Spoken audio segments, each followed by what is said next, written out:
शास्त्रों के अंदर आता है, सुबह भी मैंने एक सांख्य दर्शन का सूत्र बोला था, ज्ञानान मुक्ति, अर्थात हमें ज्ञान से मुक्ति मिलती है। मुक्ति अर्थात सुख, और सुख को प्राप्त करना ये प्रत्येक जीव का स्वभाव है।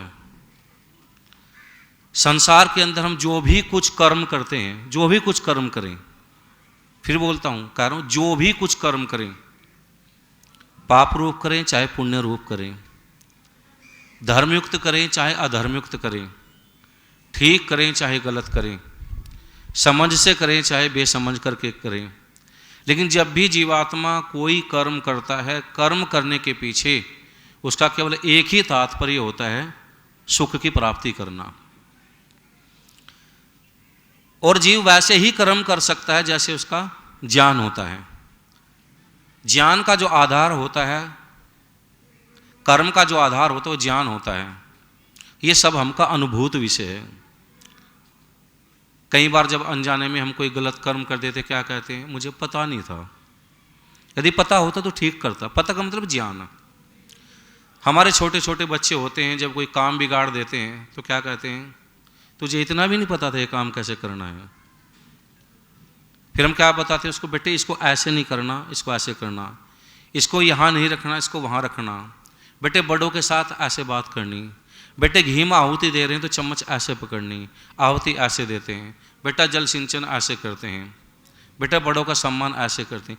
एक एक छोटी छोटी चीज़ उनको सिखाते हैं, यानी कि उनका ज्ञान बढ़ाते हैं। और प्रत्येक जीव अपना ज्ञान बढ़ाना चाहता है, इसलिए चाहे कितना ही प्रबुद्ध व्यक्ति हो, वो चाहे कितना अनपढ़, एक मजदूर व्यक्ति की भी ये इच्छा होती है, मेरे बच्चे भी अच्छा ज्ञान प्राप्त करें, अच्छे पढ़ें, अच्छे विद्यालयों में जाएं, अच्छे लोगों से कुछ सीखें। मैं चाहे पढ़े नहीं पढ़े, चाहे जाने नहीं जाने, लेकिन उनकी भी एक ही इच्छा होती है, हमारे बच्चे अच्छे बने। क्यों? और कितने माँ बाप तो यहाँ तक कहते हैं, बेटे पढ़ लो, नहीं तो हमारी तरह सारा उम्र मजदूरी करोगे, सारी उम्र खुरपा दांती ही चलाओगे, तुम तो कम से कम इससे बच जाओ। क्यों? उनको पता है कि हमारे पास ज्ञान नहीं था, इसलिए हमें निम्न स्तर का जीवन व्यतीत करना पड़ा। यदि ज्ञान होता तो हम भी उच्च स्तर का जीवन व्यतीत करते, इसलिए वो भी अपने बच्चों को प्रेरणा करते हैं। ज्ञान से ही हमारा कर्म अच्छा हो सकता है। और हमारा जो विषय चल रहा है, मूल रूप से जीवात्मा के स्वरूप को लेकर के हमारा विषय चल रहा है। और संसार का एक नियम है कि अकेला कुछ नहीं कर सकता। कुछ नहीं करने का मतलब होता है कि अकेला का कुछ भी व्यवहार नहीं चलता, अकेले परमात्मा का भी व्यवहार नहीं चलता। दोबारा बोल रहा हूं, अकेले परमात्मा का भी व्यवहार नहीं चलता। उदाहरण के लिए, दुकानदार दुकान खोल करके बैठे, उसकी दुकान में कितना भी सामान हो, यदि ग्राहक खरीदने के लिए नहीं आएगा तो उसको दुकान करना व्यर्थ है। हलवाई कितनी भी अच्छी मिठाई बनावे, कैसे भी मिठाई बनाए, हलवाई केवल अपने लिए मिठाई नहीं बनाता, वो किसके लिए बनाता है? बेचने के लिए बनाता है, और बेचने के लिए दूसरा चाहिए। परमात्मा इस संसार की रचना करता है, केवल अपने लिए नहीं करता, उसको इस रचना की आवश्यकता नहीं है, फिर भी करता है। किसके लिए करता है? जीवों के कल्याण के लिए।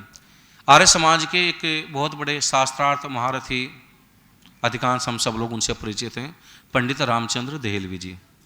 उन्होंने तो एक पुस्तक लिखी, ईश्वर ने संसार या दुनिया क्यों बनाई। कई लोग कहते हैं कि भगवान ने दुनिया बनाई क्यों? यदि दुनिया ना बनाता तो हम जन्म ना लेते, जन्म ना लेते हमें दुख भी ना मिलता। क्योंकि दुख का कारण क्या बताते हैं?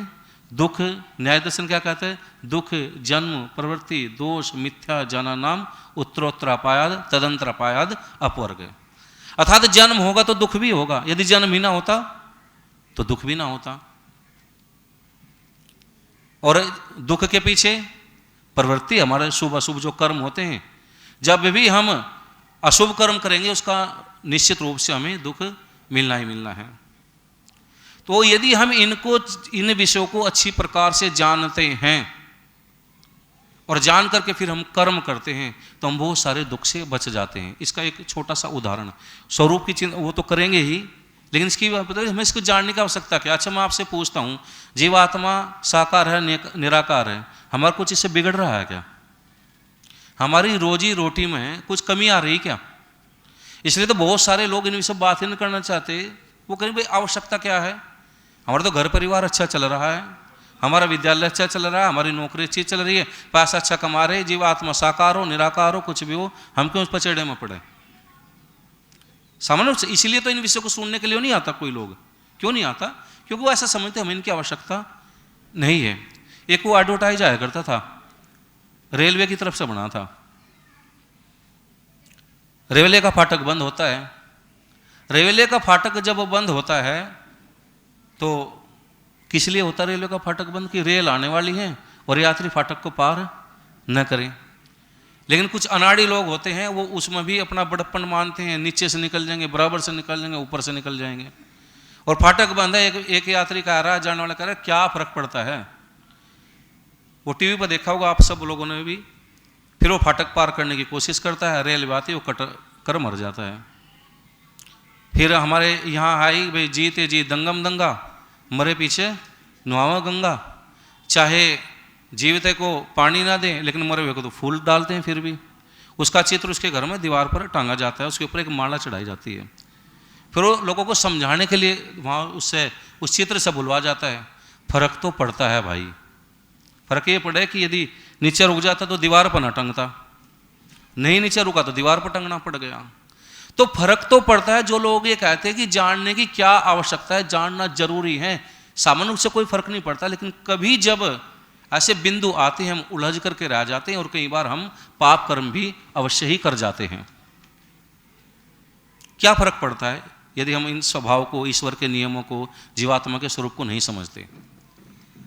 अभी एक बड़े प्रसिद्ध संत हैं जिनके छोटे छोटे वीडियो आते हैं, बहुत सबसे ज़्यादा मेरे ख्याल से संतों में उनके आते होंगे। स्वामी प्रेमानंद जी महाराज पीले वस्त्र धारण करते हैं, बड़े सरल से व्यक्ति हैं, बहुत लोग उनसे जुड़े हुए हैं।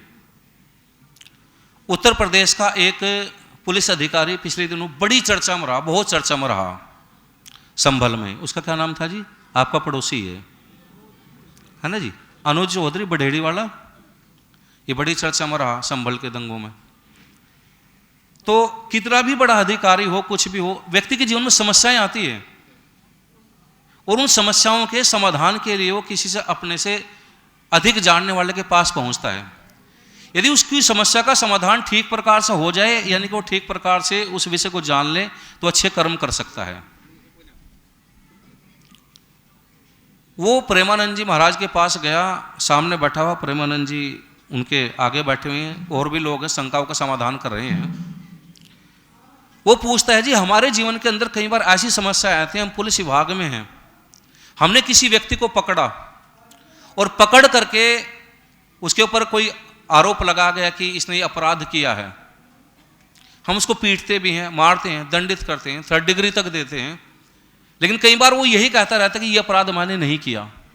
हमारे सामने बहुत बड़ी समस्या होती है कि ये पहचानने किसने किया है या नहीं किया है, और मन के अंदर ये भय भी होता है। अच्छा आदमी कई बार सोचता भी, कहीं मेरे हाथ से अपराध तो नहीं हो रहा, कोई जो अनपराधी व्यक्ति है, जिसने ये पाप नहीं किया, जिसने ये जुर्म नहीं किया, ऐसा तो नहीं कि उसको दंड मिल रहा हो। ऐसी स्थिति में हम क्या करें? तो कहते कि तुम कुछ नहीं करना, तुम तो केवल अपना कर्तव्य का पालन करो। अब यही तो समस्या आती है। हर व्यक्ति जो भी कुछ करता है कर्तव्य तो मानकर करता है। वो कहता है कि उसने ये पाप अभी किया हो नहीं किया हो, लेकिन वो पकड़ा गया है, उसे दंड मिल रहा है, निश्चित रूप से ये उसके पाप कर्मों का फल ही है। ये कभी पहले किया होगा, क्योंकि एक कर्म फल व्यवस्था को लेकर के एक सिद्धांत चलता है कि जो भी कुछ जीव को सुख या दुख मिलता है, वो सब उसके कर्मों का ही होता है, वो सब उसके कर्मों का ही होता है। ये एक बहुत व्यापक सिद्धांत है। इसलिए कई लोग कह दिया करते हैं कि जी भगवान की इच्छा के बिना तो पत्ता भी नहीं हिलता। लेकिन इसमें दोष कितने आ जाते हैं। यदि हम आत्मा के, परमात्मा के स्वरूप को नहीं समझते और उसकी न्याय व्यवस्था को नहीं समझते, जीवात्मा का जो स्वभाव है, उसका स्वरूप है, नहीं समझते, तो कोई अत्यधिक दोष हम अपने जीवन के अंदर कर जाते हैं। यदि ऐसा माना जाए कि जीवात्मा को जो भी सुख और दुख मिलता है वो केवल उसी के कर्मों का फल होता है। कर्म फल व्यवस्था में किसके अनुसार भोगते हैं जी? किसकी व्यवस्था से भोगते हैं? किसके अनुसार भोगते हैं? कर्म के अनुसार भोगते हैं, लेकिन व्यवस्था किसकी रहती है? कर्मण्येवाधिकारस्ते मा फलेषु कदाचन है। कर्म करने में तो हम स्वतंत्र हैं, लेकिन फल किसकी व्यवस्था से भोगते हैं? परमात्मा की। यानी कि जो भी जीवन के अंदर हम कुछ अच्छा बुरा कर्म करते हैं, सुख दुख भोगते हैं, वो परमात्मा की व्यवस्था से भोगते हैं, और परमात्मा की व्यवस्था से भोगते हैं तो हम किसके अनुसार हो जाते हैं? स्वामी दयानंद सरस्वती जी जिसके विषय में लिखते हैं कि जब तलवार किसी का सर काटती है तो तलवार को दंड मिलता है जी, या तलवार चलाने वाले को दंड मिलता है? यदि ये माना जाए कि भाई जिस तलवार ने सिर काटा तो तलवार को ही दंड मिलना चाहिए। क्यों? क्योंकि तलवार अपने आप सिर नहीं काट सकती, दंड उसके चलाने वाले को मिलता है। इसके जीवात्मा के स्वरूप को और कर्म फल व्यवस्था को समझाते हुए कहते हैं, जब एक सैनिक हारता है या जीतता है तो हार विजय उस सैनिक की कही जाती है या राजा की कही जाती है? राजा की कही जाती है, क्योंकि वो राजा की व्यवस्था से लड़ रहा है। तलवार जो चल रही है उस चलाने वाले की व्यवस्था से चल रही है। और यदि यही माना जाए कि जीवात्मा जो भी कुछ कर्म करता है, ठीक है, वो उसी के कर्मों का फल होता है, तो इस कर्म बुरा कर्म करने वाले को कभी कोई दोष नहीं लगना चाहिए। क्यों? तो परमात्मा उससे करा रहा है। जितने भी हत्या हैं, बलात्कार हैं, अपराध हैं, जो भी कुछ दुनिया में है, उससे चाहे प्रताड़ित कोई भी हो, किसकी व्यवस्था से हो रहे? परमात्मा की व्यवस्था से। परमात्मा स्वामी दयानंद सरस्वती क्या लिखते हैं सत्तर प्रकाश में? यदि ऐसा ही कुछ होने लगे, ठीक है, तो इसका दंड भी सारा परमात्मा को ही मिलना चाहिए, जीवात्मा को नहीं मिलना चाहिए। तो जीवात्मा कर्म करने में स्वतंत्र है। जो आत्मा के स्वरूप की हमारी जो चर्चा चल रही है, जीवात्मा का एक स्वरूप क्या है? चेतन। जीवात्मा स्वरूप से क्या है? चेतन है। चेतन यानी कि उसमें ज्ञान प्राप्त करने की सामर्थ्य। दो शब्द चलते हैं, एक जड़ होता है, एक चेतन होता है। जड़ जिसमें समझने की, ज्ञान प्राप्त करने की, ज्ञान देने की सामर्थ्य न होवे। चेतन वो जिसमें समझने की, समझाने की, ज्ञान को प्राप्त करने की और प्राप्त कराने की सामर्थ्य होवे। दूसरा चेतन है और क्या है? वो अणु स्वरूप है। जब हम कहते हैं कि जीवात्मा का क्या परिमाण है, परिमाण शब्द सुनते ही हमारे मन में एक ही बात उभरती है, परिमाण होगा तो उसका कोई ना कोई आकार भी होना चाहिए। परिमाण होगा तो आकार भी होना चाहिए। इसलिए कहते हैं कि परमात्मा जो जीवात्मा वो साकार है, क्योंकि उसका तो परिमाण लिखा है। शब्द जो होते हैं उनके अनेक प्रकार के अर्थ होते हैं। यहां जो जीवात्मा को अणु स्वरूप कहा गया, अणु परिमाण वाला कहा गया, उसका अर्थ है स्वरूप। और स्वरूप का मतलब है जिस विधा से उसको समझा जा सके, जिस भी विधा से उसको समझा जा सके, तो क्या उसके गुण, कर्म, स्वभाव, यही इसका स्वरूप है और ये इसका क्या है? परिमाण है। इसी के माध्यम से उसको समझा जा सकता है। और वो क्या है? एक देशीय है। एक देशीय, इसके शास्त्रीय प्रमाण भी है।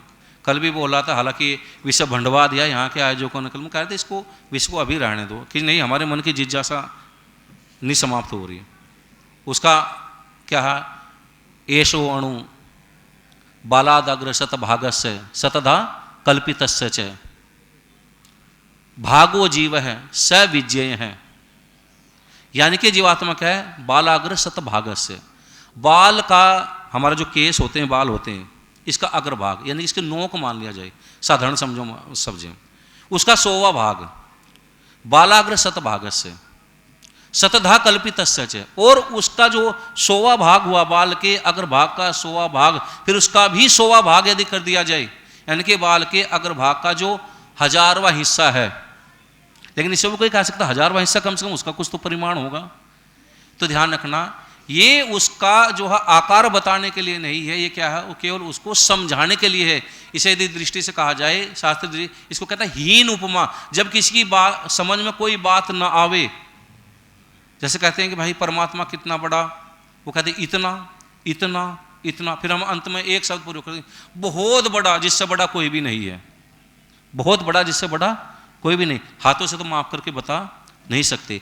जो ये उसका सूक्ष्म परिमाण बताया जा रहा है वो बता रहा है कि इतना इतना इतना बाल का आगा भाग हो, उसका 100वां भाग हो, 100 भाग का भी 100वां भाग हो, इतना छोटा, यानी कि उसका कोई इस प्रकार का नहीं है कि जिसको मापा जा सके। कोई भी किसी भी पद्धति से, चाहे एमकेएस पद्धति हो या कोई से भी हो, उससे उसको मापा नहीं जा सकता। यानी कि वह आकार से बिल्कुल नाप तोल की जो विधि है उससे क्या है, बिल्कुल रहित है। चेतन उसका स्वरूप है।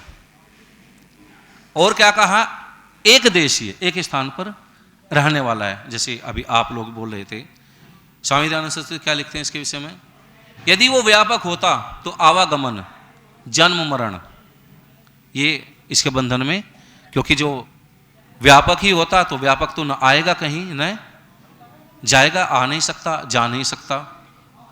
और भी क्या है इसके में बहुत सारे बालादग्र शतभागा से मैंने बोला ही, और अनेक सारे इसके परिमाण हैं, दर्शनों के अंदर मिलते हैं। फिर कहीं कहते इसको हम जाने कैसे, हम इसको समझें कैसे, हम इसकी अनुभूति कैसे करें, क्योंकि हमारी जो एक ज्ञान बंधा हुआ होता है, हम उतना ही सोच पाते हैं जितने दायरे में हम रहते हैं या जैसा हमें बताया हुआ होता है। वो कहते हैं कि यदि उसका कोई आकार नहीं होगा तो फिर इसको जाना कैसे जाएगा। जानने के माध्यम हम क्या मानते हैं, केवल जिसको आंखों से देख सकें, त्वचा से जिसका स्पर्श कर सकें, कानों से जिसको छू सकें, जबकि सामान्य स्थिति में हम बिल्कुल इसके विपरीत करते हैं। माता यहाँ पर बैठी हैं, जब भोजन बनाती हैं, भोजन जब पक रहा होता है तो कई बार पास में कोई दूसरी माता होती है, बच्चा होता है, तो हम उसमें से पकते हुए में से चमचे में कुछ सब्जी लेकर के क्या कहते हैं, देखिए इसमें नमक ठीक है क्या, देखिए इसमें नमक ठीक है क्या। नमक किससे देखा जाता है जी, नमक को अनुभव करने के लिए क्या है, त्वचा, जीवा, यानी कि वो जीवा के माध्यम से रस का ग्रहण कर सकेगा, जीवा के माध्यम से रस का ग्रहण। लेकिन शब्द का क्या फर्क है, देखिए इसमें नमक है क्या। आप सब लोग किसान लोग हैं, जब पशुओं को पानी पिलाने का समझ क्या है, इस पशु इसे पानी दिखा दिए भाई, थोड़ा सा दिखाने का मतलब ये नहीं कि उसकी आंखों के आगे ले जा करके उसको खींच लेते हूँ, लो भाई देख लिया और तेरा काम पूरा, यानी कि उसको पिलाना। लेकिन शब्दों का क्या प्रयोग कर रहे हैं, देखिए कोई आवाज आ रही हो, क्या बोलते हैं, देखना ये आवाज कहाँ से आ रही है, इनका सुन आवाज कहाँ से, क्या देखिए आवाज कहाँ से आ रही है। जबकि आवाज क्या होती है, आंखों से दिखाई नहीं देती, कानों से सुनी जाती है। तो देखने का मतलब होता है, जानने का मतलब होता है किसी चीज का अनुभव करना। ये जो देखना शब्द है ये व्यापक शब्द है। हमारी 5 ज्ञानेंद्रियां हैं, वो 5 ज्ञानेंद्रियां केवल और केवल अपने अपने विषयों का ही ग्रहण करती हैं। आंख जो है रूप का ग्रहण करती है, रूप का ज्ञान प्राप्त करती है। त्वचा जो हो स्पर्श का ग्रहण करती है। कान जो है शब्द का ग्रहण करते हैं। जीवा रस का ग्रहण करती है। तो सारी जो हैं इंद्रियां अपने अपने नियत विषय का ही, दूसरे का विषय का ग्रहण नहीं कर सकती। और किन विषयों का ग्रहण करते हैं, जो विषय क्या है, भौतिक विषय हैं, जो प्रकृति के जन्य विषय हैं, प्राकृतिक विषय हैं, उन्हीं का ग्रहण करती है। लेकिन कुछ विषय संसार में ऐसे हैं जो भौतिक प्राकृतिक नहीं है, जैसा आत्मा और परमात्मा। लेकिन कोई भी व्यक्ति ऐसा नहीं कह सकता कि मुझे ये दिखाई नहीं देते तो मैं इनको स्वीकार नहीं कर सकता, क्योंकि इसके दूसरे उदाहरण हैं। हर व्यक्ति का यह अनुभव है। अभी थोड़ी देर में आपको क्या होगा जी, थोड़ी देर में क्या होगा, आपको भूख लगेगी नहीं लगेगी, भूख लगेगी या नहीं लगेगी।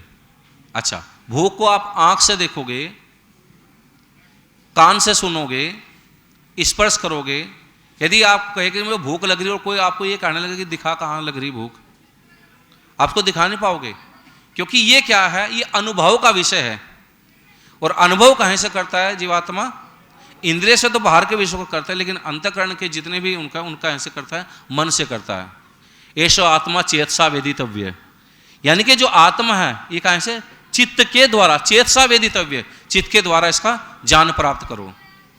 यस्मिन प्राण है पंचधा संग विवेश है, जो आत्मा, कैसी आत्मा, जो प्राणों के साथ लिप्त रहती है, क्योंकि अंतःकरण है तो प्राण भी रहेंगे। पंचधा 5 प्रकार के जो हमारे प्राण कहे गए हैं, प्राण, अपान, समान, व्यान, उदान, जो इनसे सदा युक्त रहता है। और फिर कहा कि प्राण ही चित्तम सर्वमोतम प्रजानाम, और ये जो प्राण हैं ये सारी प्रजा में रहते हैं, यानी कि सब जीवों के साथ रहते हैं। यस्मिन विशुद्धे विभवती एष आत्मा, यानी कि इस चित्त के शुद्ध हो जाने पर जीवात्मा क्या है, अपने स्वरूप का और परमात्मा के स्वरूप का ज्ञान प्राप्त करता है। तो जो जीवात्मा है ये क्या है, अणु स्वरूप, परिच्छिन्न, एक देशीय। और यदि इसके एक देशीय न होता, न्याय दर्शन का एक सूत्र मिलता है, दर्शन स्पर्शनाभ्याम एकार्थ ग्रहणात्, यानी कि मैं किसी वस्तु को देख रहा हूं, मैं किसी वस्तु को छू रहा हूं, मैं जानता हूं कि मैं ही देख रहा हूं और मैं ही छू रहा हूं, वो अनुभव दूसरे को नहीं होगा। यदि व्यापक होता जीवात्मा तो सारे संसार के लोगों का वही अनुभव होना चाहिए था जो मेरा अनुभव है।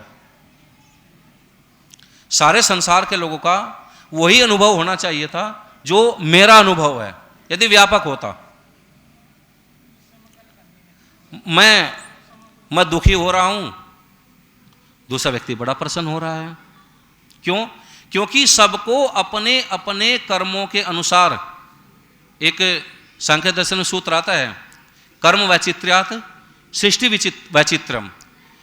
कर्मों की विचित्रता के कारण से प्रत्येक जीवात्मा भिन्न भिन्न कर्म करती है, इसलिए उसको ये संसार इतना चित्र विचित्र है। हम यहां पर बैठे, कोई गोरा है, कोई काला है, कोई लंबा है, कोई चौड़ा है, कोई कम धनी है, कोई अधिक धनी है, किसी की संतान बड़ी सुसंतान है, किसी की कुसंतान है, किसी के पास बहुत धन है, कोई निर्धन है, किसी की बुद्धि बहुत तीव्र है, किसी की बुद्धि सामान्य है, किसी की अल्पमति है। सबके अपने भिन्न भिन्न, और इतनी भिन्नता है, इतनी भिन्नता है संसार के अंदर कि जितने संसार के जीव हैं, संसार के जीव का केवल मनुष्य नहीं, सारे जीवों की शक्ल, सूरत, बुद्धि, सोचने के तरीके सबके अपने अलग अलग हैं। जब एक भेड़ों का झुंड होता है, नहीं भेड़ों का झुंड, हमें सारी भेड़ एक जैसी दिखाई देती है, सारी भेड़। स्कूल में जा रहे हो बच्चे, सारे बच्चे एक जैसे गणवेश पहन करके जाते हैं, हमें ये नहीं पता चलता कि कौन सा बच्चा, लेकिन मास्टर को सारा पता रहता है, गडेरे को सारा पता रहता है, हजार भेड़ों में से कह देता है यह भेड़ बीमार है, क्योंकि उन्हीं के बीच में रहता है। सब सारे अलग अलग हैं। बल्कि जो जैव वैज्ञानिक हैं वो तो यहाँ तक भी कहते हैं, वनस्पति वैज्ञानिक तो यहाँ तक भी कहते हैं कि ये जो नीम का पेड़ खड़ा ना, इस पर चाहिए 1 लाख पत्ते लग रहे हों।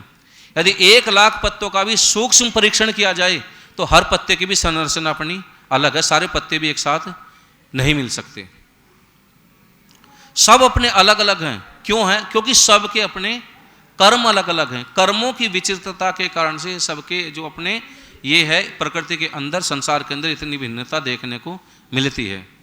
यदि जीवात्मा व्यापक होता तो सबको एक जैसा ही होता, है ना। कितनी भिन्नता है, राम रावण, है ना जी, दोनों मनुष्य थे ना। एक मर रहा है, एक मार रहा है, एक की पूजा की जा रही है, एक को जलाया जा रहा है, प्रत्येक साल प्रत्येक वर्ष जलाते हैं।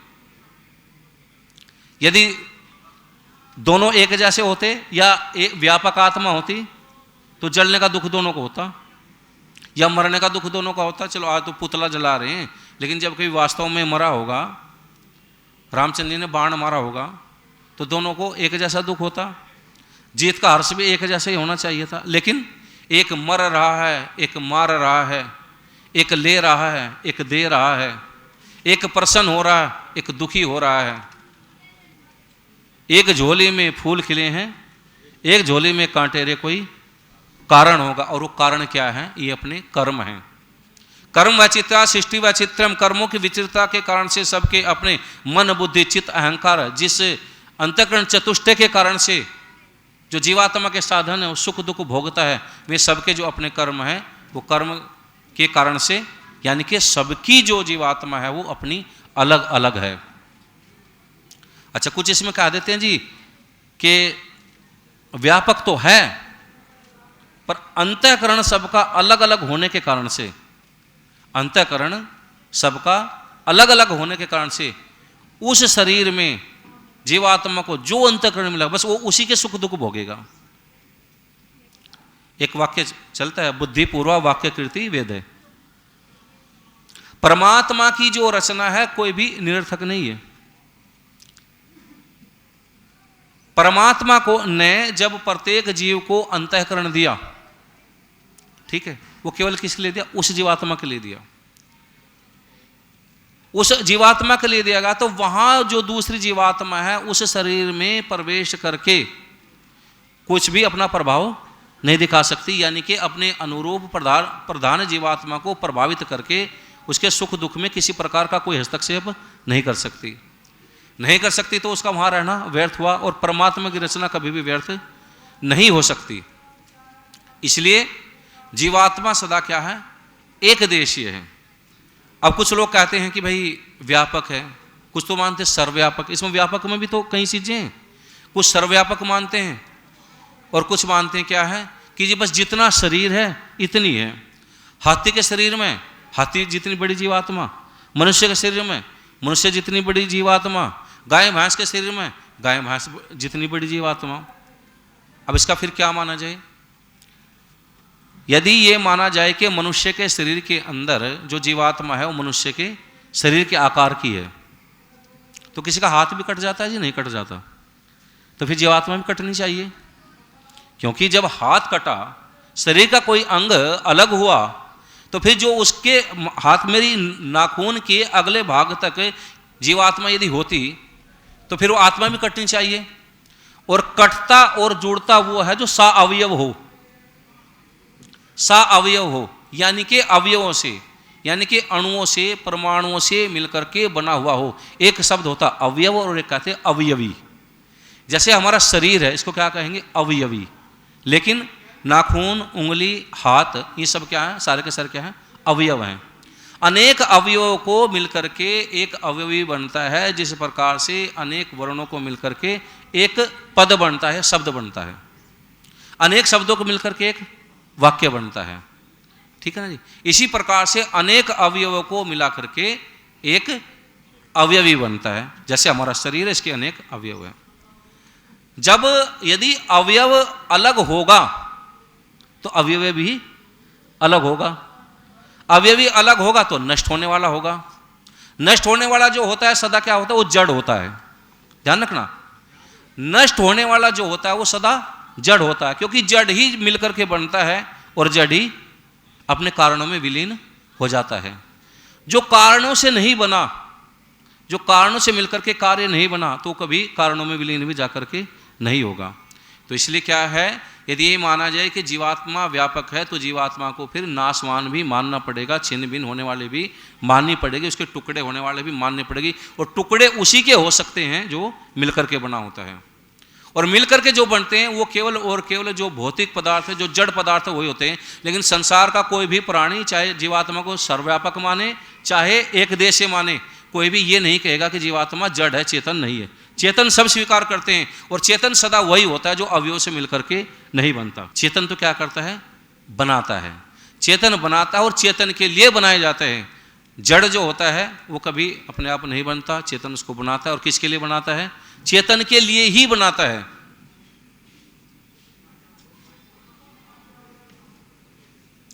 जीवात्मा का स्वरूप बताया, दृष्टा, दृश्य मात्र है, शुद्धोपि प्रत्यानुपश्य, योग दर्शन के अंदर आता है कि जीवात्मा शुद्ध स्वरूप है, उसके अंदर किसी प्रकार का कोई विकार नहीं होता। विकार अर्थात घटना, बढ़ना, बनना, नष्ट होना, ये विकार। जैसे कहते हैं ना, इसकी तो बुद्धि भ्रष्ट होगी, इसकी तो बुद्धि में विकार आ गए। विकार का मतलब क्या है? ज्ञान जो है नष्ट हो गया, पहले ठीक था अब गलत हो गया, इसकी बुद्धि भ्रष्ट होगी, विकार आ गए इसकी बुद्धि में। लेकिन जीवात्मा क्या है? जीवात्मा में न कभी भ्रष्टता आती, जीवात्मा कोई किसी प्रकार का विकार नहीं। वो कहा कि शुद्धोपि, वो तो शुद्ध है, लेकिन क्या करता है? प्रत्यानुपश्य, वो क्या है? बुद्धि के अनुसार देखने वाला होता है। बुद्धि जैसा उसको दिखाती है बस वो वैसा देखता चला जाता है। वास्तव में जीवात्मा में कभी विकार नहीं आता। जो विकार आते हैं किस में आते हैं? वो बुद्धि में। जीवात्मा उस बुद्धि में चाहे वो अच्छा हो चाहे बुरा हो, उसके अनुसार देखता चला जाता, वैसा का वैसा अनुभव करता चला जाता है। इसलिए क्या कहा कि यदि हम दुखों से बचना चाहते, विकारों से बचना चाहते, तो इसके लिए क्या कहा? योग है, चित्त वृत्ति निरोध है। चित्त की वृत्तियां और चित्त की वृत्तियां भी कहा कि दो प्रकार की हैं, एक कलिष्ठ और एक अकलिष्ट। कलिष्ठ किस कहते हैं? जब कोई क्या क्यों कलेश कर रहा है, छोड़ देना। कलेश का मतलब है जिस समय दुख मिले उसको कहते हैं कलेश। तो ऐसी वृत्तियां, चित्त का ऐसा ज्ञानात्मक व्यापार जो हमें जीवन के अंदर दुख देने वाला, तो उनका कलिष्ठ वृत्तियां। ये कलिष्ठ वृत्तियां हमें सारी की सारी दूर करनी होती हैं। जब तक हमारी कलिष्ठ वृत्तियां दूर नहीं होंगी तब तक हमारे मन अंतःकरण की पवित्रता नहीं होगी। हमारा जितना भी, चाहे अब हम सारे उपदेश कर रहे हैं, चाहे सुन रहे हैं, घर जाकर संध्या उपासना करेंगे, यज्ञ आदि करेंगे, सबका केवल और केवल क्या उद्देश्य है जी? केवल एक ही उद्देश्य है, चित्त की वृत्तियों को दूर करना। इसे चाहे कह दें कि भाई अपने अज्ञान को नष्ट करना, चाहे कह दें कि पापों से बच जाना, सबका एक ही उद्देश्य है, अंतःकरण की पवित्रता। और जब तक वो अंतःकरण की पवित्रता नहीं होगी तब तक निश्चित रूप से हम कहीं ना कहीं दुख भोगते ही रहेंगे। और अंतःकरण की पवित्रता के लिए केवल एक ही साधन है, ज्ञान। जितना इन विषयों का, आत्मा, परमात्मा और संसार का यानी कि प्रकृति का जितना हमारा ज्ञान शुद्ध होगा, इतने हम शुद्ध कर्म करते चले जाएंगे। सबका उद्देश्य, पूरे ज्ञान का उद्देश्य क्या है? कर्म करना। और यदि ऐसा ना माना जाए, इसके विकार कितने आते हैं। पिछले दिनों गाजियाबाद में घटना घटी थी, परिवार तो सम्मतो गुजरात का था। ज्ञान से मुक्ति ना मान करके किस प्रकार से अज्ञान से मुक्ति मानते हैं। एक कोई ओझा एक परिवार में आ गया, उस गुजराती परिवार में, और ओझा ने कहा कि विशेष दिन में यदि आप सब लोग अनुष्ठान करके वो सारे के सारे फांसी पर लटक करके आत्महत्या कर लेंगे, तुम सारों को मोक्ष मिल जाएगा। और आप आश्चर्य करेंगे, एक ही परिवार के 11 लोगों ने आत्महत्या की थी। 11 लोगों ने, दिल्ली की, शायद वो दिल्ली, चलो जहां की भी थी, स्थान महत्व नहीं रखता, क्षमा चाहूंगा, मुझे स्थान कारण से मैंने गाजियाबाद बोल दिया। मुझे कुछ ऐसा लगा था कि जो सीमा का जो क्षेत्र है, दिल्ली की मान लो, उसमें कोई नहीं पड़ता। 11 लोगों ने एक साथ आत्महत्या की। तो कई लोग जो कहते हैं ना भाई आत्मा आकार हो, निराकार हो, साकार हो, कुछ क्या फर्क पड़ता है? सामान्य रूप से कोई फर्क नहीं पड़ता, लेकिन विशेष रूप से फर्क पड़ता है। जब कभी हमारे मन के अंदर उलझन हो, ये ठीक है या गलत है, यदि हम ईश्वर की न्याय व्यवस्था, जीवात्मा के स्वरूप को नहीं समझते, तो फिर यहां तक भी चले जाते हैं, संशय आत्मा विनश्यति। जब संशय रहते हैं या विपरीत ज्ञान जो रहता है, अविद्या रहती है, तो हम विनाश को भी प्राप्त हो जाते हैं। और संसार में जो ये इतना बड़ा विनाश चल रहा है, बेमोल जी ने गीत लिखा था ना, नाम का झगड़ा, काम का झगड़ा, स्थान का झगड़ा है, भक्त कहाने वालों में भगवान का झगड़ा है। जितने झगड़े दुनिया के अंदर धर्म को, आध्यात्म को, ईश्वर को लेकर के होते, सामान्य रूप से इतने दंगे, इतने झगड़े, इतने क्लेश कभी नहीं होते। उसका सबसे बड़ा कारण यही है कि ईश्वर के, आत्मा के, परमात्मा के स्वरूप को ठीक प्रकार से नहीं समझना। यही तो अंतर है। एक व्यक्ति सुबह ही सुबह गाय को रोटी खिला करके रोटी खाता है, एक व्यक्ति गाय के साथ रोटी खाता है, वो कहता है कि नहीं, इसी के साथ मुझे अच्छी लगती है। ये काहे का अंतर है? ये ज्ञान का अंतर है। तो फर्क पड़ता है, बहुत गहरा फर्क पड़ता है। यदि हम इन चीजों को नहीं जानेंगे तो हम सदा पाप को भी पुण्य मान करके करते चले जाएंगे। शास्त्रों के अंदर आता है, नीति ग्रंथों में आता है, परद्रव्येषु लोष्टवत्। दूसरे की स्त्री को अपनी मां बहन के समान समझें, दूसरे के द्रव्य को मिट्टी के ढेर के समान समझें। और दूसरी तरफ यह है कि भाई जितने भी हैं, चाहे परनारी है, चाहे परद्रव्य है, ये सारे तुम्हारे उपभोग के लिए, और जितना उपभोग करेगा तुम्हें इतना ही स्वर्ग मिलेगा, इतने जन्नत में जाओगे। अंतर किसका है? अंतर केवल और केवल ज्ञान का अंतर है ना। मातृवत परदारेषु, वो पंक्ति में बोल रहा था, मातृवत परदारेषु परद्रव्येषु लोष्टवत्। यानी कि जो दूसरों की स्त्रियां हैं उनको किसके समान समझे? माता बहन के समान समझे। दूसरे के द्रव्य को मिट्टी के ढेले के समान समझे, मेरा नहीं है। लेकिन इसको कहा जाए कि जीवन में जो तुम हो और तुम्हारे सिद्धांत हैं, बस यही ठीक है, और जो इनसे विपरीत है वो तो जीवन जीने के योग्य भी नहीं, वे सारे के सारे मार देने योग्य हैं। अंतर केवल ज्ञान का होता है, शरीर का अंतर नहीं होता, आत्मा नहीं बदलती, केवल और केवल ज्ञान बदलता है। एक व्यक्ति जब तक अपने इन मूल सिद्धांतों में रहता है वो ये भी देख करके चलता है कि चींटी के ऊपर पैर ना जाए, चींटी को भी आटा डालता है। लेकिन जब उसी का ज्ञान बदलता है, जो चींटी को दाना डालता था वो व्यक्ति को मार करके खाने की कोशिश करता है। ज्ञान कंद से कहा कि ज्ञानान मुक्ति। तो जो ये विषय हैं, मैं शुरू में यही बात रखी थी कि सामान्य रूप से हमें लगता है कि इसको जानने की आवश्यकता क्या, हमारा सारा काम तो चल रहा है, घर परिवार चल रहा है, पैसा कमा रहे हैं, खा रहे हैं, पी रहे हैं। दूसरे लोग भी यही तो मानते हैं जो इन विषयों की चर्चा भी नहीं करना चाहते, सुनना भी नहीं चाहते, या विपरीत जो लोग हैं, विपरीत विचारधारा के लोग हैं, उन्हें आवश्यकता ही नहीं लगती। लेकिन वो कितना बड़ा पाप कमा जाते हैं।